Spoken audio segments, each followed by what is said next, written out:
Our topic this week, regression, builds on the material we learned last week about correlation, where our correlation coefficient expressed the strength of a linear relationship. Regression allows us to actually draw the line, and that's what we'll look at in this first of two videos. The Pearson correlation coefficient measures the strength of a linear relationship between two variables. There are other kinds of correlation coefficients that would measure curvilinear relationships, but we won't study them in this course. If we were able to draw the line through the data, the relationship in the scatter plot would be easier to see.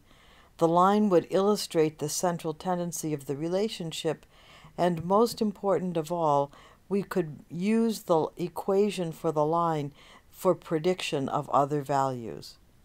The regression procedure provides a best fitting line and gives us the equation to work with. Let's look at an example. This example uses data from 10 college students and shows their high school GPA and their GPA at the end of their first year of college. And the correlation coefficient has already been computed. It's positive 0.683454, or a moderate to strong relationship. And by looking at the data, we can visualize the positive relationship. And we know that it's linear. We don't see it being curvilinear, but the line that expresses it could be any of several of the positive lines that would go through the points. So we need to find a way to get the equation for the best fitting line, and our regression equation is going to do that for us. This graph shows the same data points, but now a line has been put through them.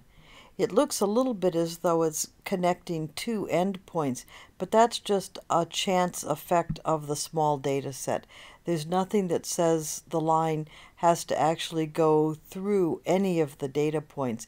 It just needs to fit them better than any other line.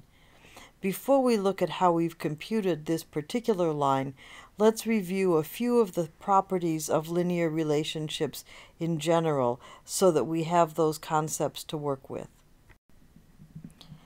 The equation for our line is going to be dependent on two elements.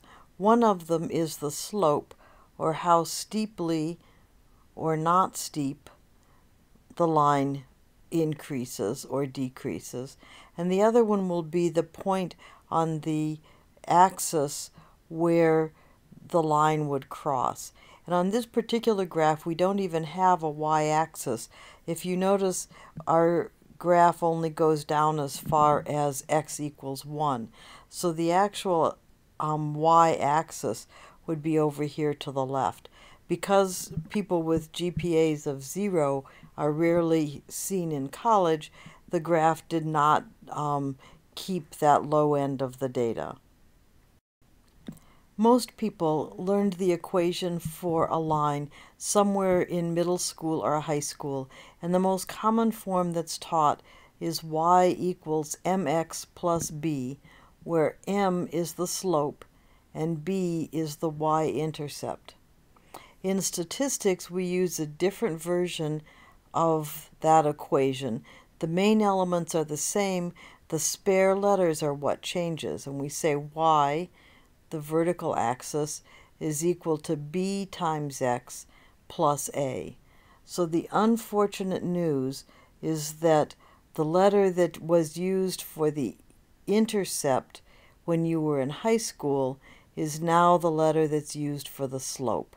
So what was b in high school is a in this statistical line, and what was m in high school is now b.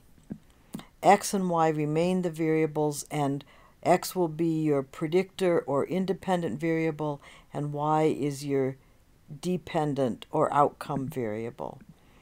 We often learn to think about the slope coefficient as rise over run, and the y-intercept a is the value that y would be whenever x were 0.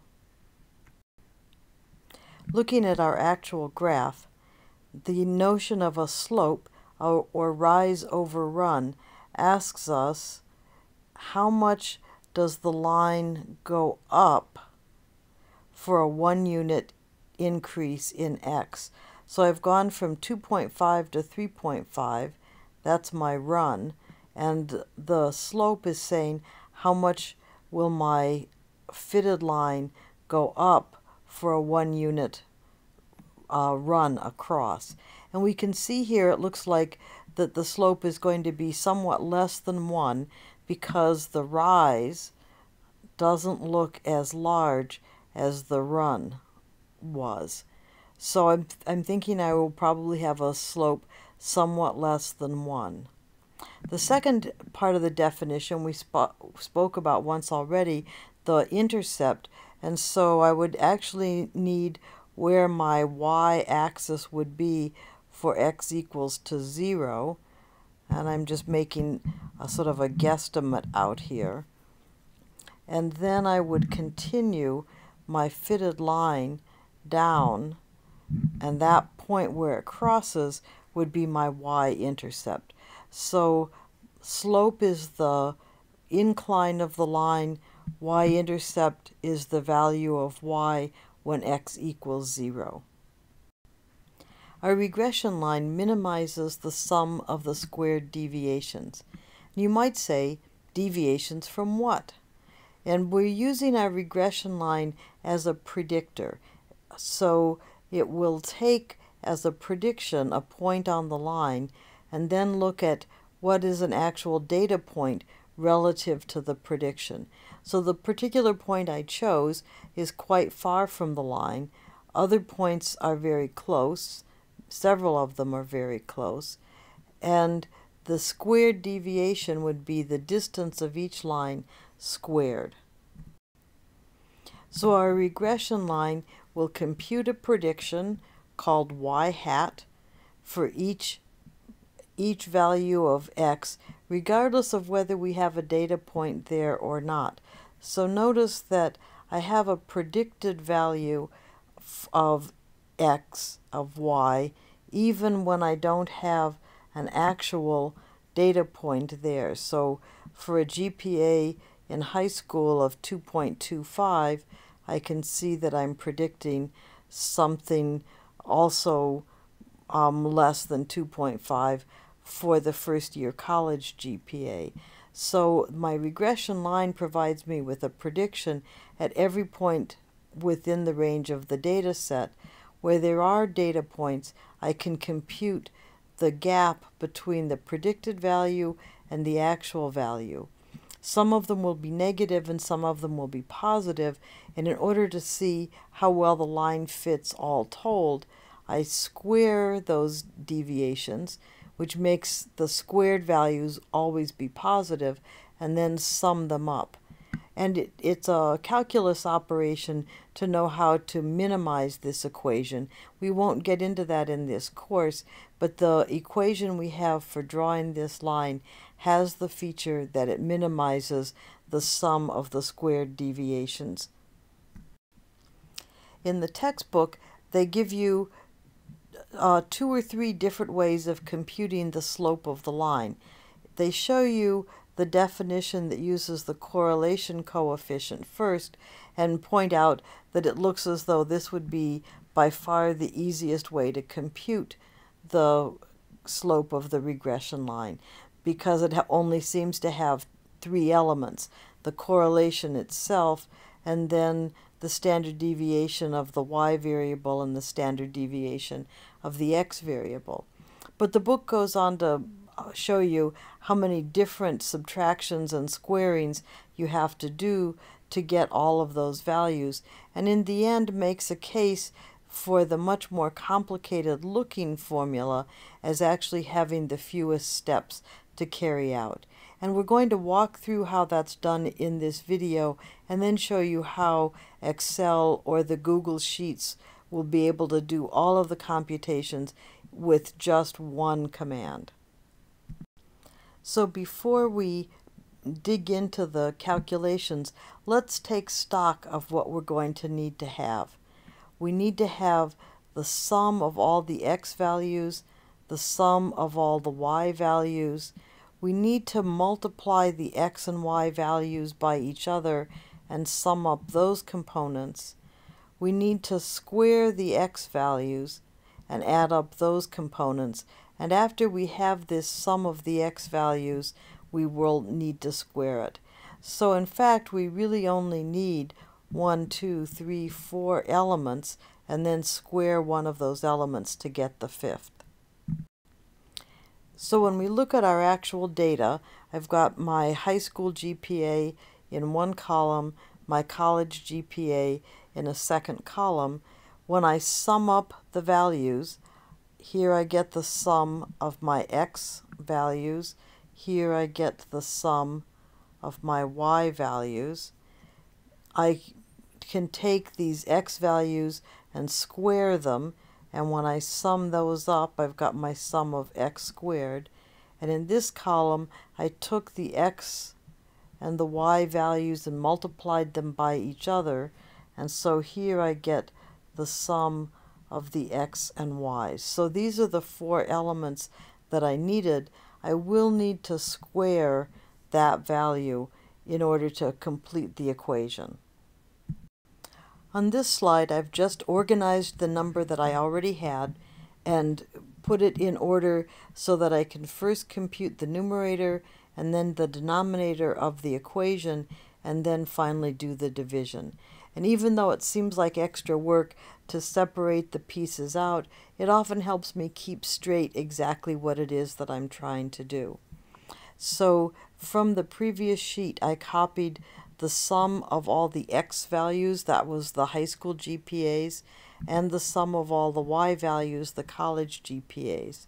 And I had multiplied each high school GPA by its college GPA and added up those numbers. And I had also squared each high school GPA and added up all those squares. On the previous sheet, I did not take the first number, the sum of x, and square it, but I knew I was going to have to do it. And I also know that the equation is going to ask me to take the first 2 numbers, the sum of the high school GPAs and the sum of the college GPAs, and multiply them by each other. And just to be ready for that part of the equation, I did that step over here. So once I have all of the elements, all I have to do, as people often say, is plug and chug. So here's the place where my high school and college GPA multiplied by each other and added up needs to go. So in that spot, I would take the value that I computed and just put it in there, followed by those 2 elements summed up separately and then multiplied. That number would go in the second location, and my n, or 10, would fill in. And I would do the same thing for the denominator, and when I plug and chug those values, I get 2.748 in the numerator, 3.904 in the denominator, and I get a slope, when I divide them, of 0.7039. You may remember that when we looked at the picture, we thought the slope was going to be somewhat less than 1, and that is in fact what it came out to be.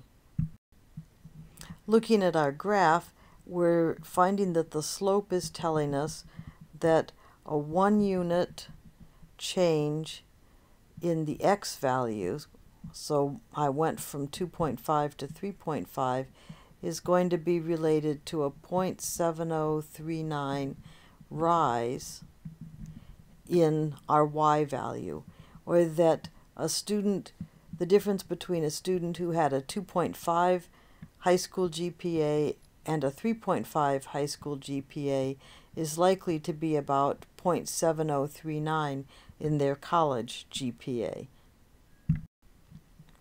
We've computed the slope of the regression line, but we need to find its intercept. Our overall equation tells us that y hat, or the predicted y value, is going to be equal to b, our slope, times the x value plus A. And we found B, but we still haven't found A. And we don't have a way of doing this unless we could fill in one particular point where we knew the y hat and the x. And it turns out that we do know exactly one point that will always fall on this line. One of the characteristics of the regression line is that it always goes through the point that is defined by the mean of the x scores and the mean of the y scores. So whether or not there's a data point, the line will always go through that exact point. For these particular data, the mean of x was 3.14, or a little more than 3, and that corresponds to a y value of 2.93, or a little bit less than 3. So that point is on the line, and it means that we can substitute that into our equation and be able to solve for the intercept. When we substitute those values in to our equation, we put in the y value, 2.93. We put in our slope that we computed a few slides ago, our mean of the x, 3.14, and that leaves only one thing undefined, and that's A. We need to rearrange the equation a little bit. To rearrange the equation, we're basically just going to subtract this element from both sides. So we find that A is equal to the mean of the y values minus the slope times the mean of the x values. If we substitute the numbers in, we get 2.93 for the mean of y, our slope that we computed, 0.70289, our mean of the x values, and when we do all of the math, we get the y-intercept to be 0.719785. And if we were doing this in Excel, it would actually be storing 16 digits or more of the number. Here I've kept 6 digits. The more we can keep of the digits, the more accurate we will always be. As you can see on this slide, the good news is that our data analysis tool pack, or the Excel Miner tool pack, is going to do all the work for us and the materials that we need for the rest of our analysis. Using the tool pack, I had to put in the values for the y range and the x range. If I had named them, that would also be one way to go about doing it. I did include labels when I created the ranges so that the output would show the actual names of the variables. The parts that we've computed so far are called coefficients, and the first one that it shows is my intercept, and the second one that it shows is labeled high school GPA. The slope of the line is telling me how much do I have to multiply the high school GPA by in order to get the college GPA after I add in the intercept. So those are the things that we've looked at so far. You'll notice that there's a part called ANOVA with an F value and a P value, or significance, just like we had in the analysis of variance. And in the next video we'll talk a little bit more about this, but in essence we're able to test whether the predictions that we get from the regression line are significantly different from what we would get by random chance. And we'll have a measure called R squared that will let us know, a measure of effect size, how much of the variability in our dependent variable, or college GPA, is related to or predicted by our X variable, the high school GPA. So it's nice to see that all of that information will be available for us without having to do those hairy computations all on our own. So that's the end of this video. The next one will take up how do we interpret and make use of the regression equation, and then how do we write up our results and interpret them in the end.